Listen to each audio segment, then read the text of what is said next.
नमस्कार दोस्तों, योग दिवस का हार्दिक शुभकामनाएं आप लोगों को। तो आज हम लोग बात करेंगे योग के बारे में। योग क्या है और ये क्यों इम्पोर्टेंट है हम लोगों के लिए। देखिए दोस्तों, योग को अगर सिंपल तरीके से डिफाइन किया जाए तो ये हमारे शरीर, मन और आत्मा को कंट्रोल करने की एक ऐसी शक्ति है जो हम योग के माध्यम से कर सकते हैं। या आप यूँ समझे कि योग एक ऐसा सब्जेक्ट है जो हमारे शरीर, मन और आत्मा को बहुत अच्छे से जान सकता है। जैसे हमको डॉक्टर बनना होता है तो हम डॉक्टरी की पढ़ाई करते हैं, इंजीनियर बनना होता है तो हम इंजीनियरिंग करते हैं, आर्टिस्ट बनना है तो हमको आर्ट की पढ़ाई करनी होती है। उसी तरह अगर हमको अपने शरीर, मन और आत्मा के बारे में जानना है तो उसके लिए हमको योग करना होगा। ये बहुत एक ईजी माध्यम है जिससे इंसान खुद की ओर जा सकता है। तो चलिए दोस्तों, जानते हैं इसके बारे में और कुछ। देखिए दोस्तों, आप बहुत से बुक पढ़ेंगे, बहुत जगह वीडियो देखेंगे तो आपको बहुत चीज़ें इसके बारे में बताया गया होगा, जैसे अष्टांग योग और भी बहुत से ऐसे योग के बारे में बताया गया है जिसको आप करके अपनी लाइफ को बदल सकते हैं। पर हम यहाँ पे बहुत इजी तरीका जानेंगे कि पहले योग को हम बहुत इजी तरीके से समझेंगे कि योग किस तरीके से हमारे शरीर, हमारे मन और हमारे आत्मा पे ये इफेक्ट करता है। देखिए, लास्ट जो योग का मोटिव है वो है समाधि से मोक्ष की प्राप्ति के लिए। तो समाधि से मोक्ष की प्राप्ति कैसे हो सकता है? जब हमारा मन और आत्मा हमारे बस में हो, और मन और आत्मा को बस में करने के लिए हमारा शरीर सबसे ज़्यादा इंपॉर्टेंट होता है। तो चलिए इसको हम लोग शरीर से जानते हैं। योग जो है वो हमारे शरीर से मन से आत्मा को शुद्ध करने का एक बहुत ही सिंपल तरीका है, और ये तीनों एक दूसरे से जुड़ा हुआ है। शरीर, मन और आत्मा तीनों एक दूसरे से जुड़ा हुआ है। अगर हम किसी भी एक चीज पे काबू कर लिए तो हम तीनों पे काबू कर सकते हैं। बेसिकली अगर देखा जाए तो यहाँ पे हम मन की बात कर रहे हैं कि मन को लोग अक्सर काबू करने के लिए योग करते हैं, क्योंकि मन अगर एक बार आप काबू में कर लिए तो आप कुछ भी कर सकते हैं। सब कुछ काबू में हो सकता है। मन बहुत ज्यादा चंचल है, उसको काबू करना बहुत ही कठिन काम है। तो योग के माध्यम से लोग मन को वश में करते हैं। तो क्या मन को वश में करना इतना आसान है? आपको लगता है कि मन इतना आसानी से वश में हो जाएगा? अगर इतनी आसानी से वश में हो जाता तो फिर हम अपने इंद्रियों को भी वश में कर सकते थे। आँख, कान, नाक, मुंह, त्वचा, इन सब पे हमारा काबू होता। यहाँ तक कि हमारा शरीर भी हमारे काबू में रहता। हम जिस परिस्थिति में चाहे उस परिस्थिति में ढल सकते थे। तो ये मन जो है उसको काबू में करना बहुत मुश्किल है, लेकिन हाँ, हम अपने शरीर को काबू में कर सकते हैं। अब आप सोचेंगे शरीर को काबू करने से क्या फायदा होगा? तो चलो हम आपको एक उदाहरण बताते हैं। जब भी आप मूवी देखते हो तो क्या होता है कि मूवी जैसा होता है वैसा हम फील करने लगते हैं। अगर कोई इमोशनल सीन है तो हम इमोशनल हो जाते हैं, कोई एक्शन वाला सीन है तो हम ज़्यादा एक्शन में हो जाते हैं, कोई रोमांटिक सीन है तो हम रोमांटिक हो जाते हैं। ऐसा क्यों होता है? ऐसा इसलिए होता है कि उनका जो फीलिंग है हमारे अंदर ट्रांसफ़र होता है। बस इसी तरह हमारा मन और शरीर भी है। अगर हमारा मन और शरीर एक साथ है ना, तो उसकी जो भी हरकतें होंगी एक दूसरे को ट्रांसफ़र होगी। ठीक है, अब इसमें ये बात है कि किसकी इमोशन सबसे ज़्यादा स्ट्रांग है, किसकी एनर्जी सबसे ज़्यादा स्ट्रांग है। अब एनर्जी की बात देखा जाए तो अगर मन की एनर्जी बहुत ज़्यादा स्ट्रांग है तो वो शरीर पे हावी हो जाएगी, और शरीर की एनर्जी बहुत ज़्यादा स्ट्रांग है तो वो मन पे हावी हो जाएगी।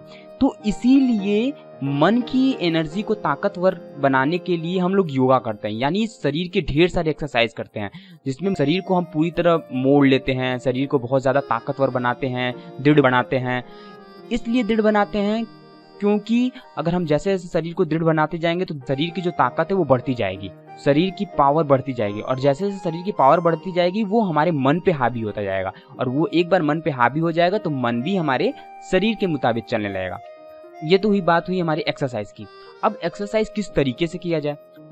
देखिए, जब भी आप योगा करने बैठते हैं तो क्या होता है, जब फर्स्ट डे आप कोई भी योगा सीखेंगे या करेंगे तो उस समय आपको कोई भी योगा बताया जाए। मान लीजिए कि आप पश्चिमातानासन कर रहे हैं तो उसमें क्या होगा, आपका बॉडी पे आप कंट्रोल कर रहे हैं उस समय, ठीक है। और इसके साथ क्या हो रहा है कि आपका उस समय मन भी बॉडी पे ही है, मतलब आप उस समय पूरे अपने बॉडी पे ध्यान दे रहे हैं अगर फर्स्ट डे कर रहे हैं तो। अब इसको रेगुलर में अगर आप रूटीन में डाल लेंगे तो क्या होगा कि first day, second day, third day या 4 डेज के बाद आपको क्या होगा कि आप ऑटोमेटिक करने लगेंगे, क्योंकि वो सब कॉन्शियस माइंड में चला जाता है। फिर आप उस पर ध्यान नहीं देते हैं, वो नॉन स्टॉप आप करते रहेंगे। लेकिन यहाँ दिक्कत यही हो जाता है कि आप अगर ध्यान नहीं देंगे तो ही गड़बड़ हो जाएगा। आपको योग पे आप जो भी चीज़ कर रहे हैं, जैसे आप कोई भी योग कर रहे हैं, कोई भी आसन कर रहे हैं, आपको उस पर ध्यान देना होगा। अब अच्छा, ध्यान देने के लिए आपको क्या करना पड़ेगा? सबसे ज़्यादा ज़रूरी है कि सांसों पे ध्यान। आप कोई भी योग को कर रहे हैं, कोई भी आसन को कर रहे हैं, तो उसमें अगर सांस को इंक्लूड कर देंगे, जैसे ताड़ासन कर रहे हैं तो ताड़ासन के साथ साथ सांसों को इंक्लूड करिए। ठीक है, पश्चिमातानासन कर रहे हैं तो पश्चिमातानासन के साथ साथ सांसों को इंक्लूड करिए। तो अब जब सांसों को इंक्लूड करेंगे ना, तो फिर क्या होगा कि आपका ध्यान और आपका बॉडी दोनों एक वे में काम करेगा, यानी आपका मन और बॉडी एक वे में काम करने लगेगा। तो यानी आपका मन बॉडी के साथ चलने लगेगा, यानी जैसे जैसे आप बॉडी को फोल्ड करेंगे वैसे वैसे आपका मन भी फोल्ड होने लगेगा। तो अब क्या हो रहा है कि बॉडी के साथ मन की ट्यूनिंग बैठने लग रही है। इसी ट्यूनिंग को हम बैठाएंगे जितना ज़्यादा हम अपने शरीर को दृढ़ बनाएंगे। तो दोस्तों, आपको समझ में आ रहा होगा कि हमको योगा किस तरीके से करना है। योगा तो इम्पोर्टेंट है ये करना हमारे लिए, लेकिन उसका तरीका क्या होना चाहिए कि हम जो भी चीज़ कर रहे हैं उस पर ध्यान दें, और ध्यान देने के लिए हमको सांसों के साथ चलना पड़ेगा।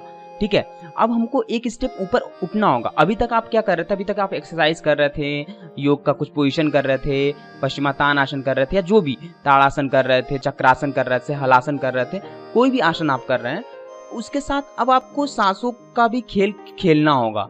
ठीक है, आपको ध्यान लगाना होगा हर वक्त। अगर आपको सांसों से भी ध्यान नहीं लगा पा रहे तो अपनी बॉडी पे ध्यान दीजिए, किस तरीके से आपका बॉडी फोल्ड हो रहा है। तो इस सब चीज़ों से आपको बहुत ज़्यादा इफेक्ट पड़ेगा। आप देखेंगे कि जो भी योग कर रहे हैं उसमें बहुत ज़्यादा तेजी से वृद्धि हो रही है आपके प्रोग्रेस में। ठीक है, तो दोस्तों हम इस वीडियो को यहीं तक रखते हैं, क्योंकि ये तो एक योग दिवस पे बनाया हुआ छोटा सा वीडियो था। हम सोच रहे थे कि अगर योग दिवस है आज तो हम बनाना चाहिए कोई अच्छा वीडियो। तो आपको हमारा वीडियो कैसा लगा आप हमें ज़रूर बताएं, और अभी तक आपने चैनल को सब्सक्राइब नहीं किया है तो भाई आप सब्सक्राइब कर लो, किसका वेट कर रहे हो? सब्सक्राइब करोगे तो अच्छा लगता है मुझे। जैसे जैसे सब्सक्राइबर बढ़ते हैं वैसे वैसे मुझे बहुत अच्छा फील होता है। चलो नेक्स्ट वीडियो में मिलते हैं, तब तक के लिए bye bye. Thank you for watching. Like करना मत भूलना।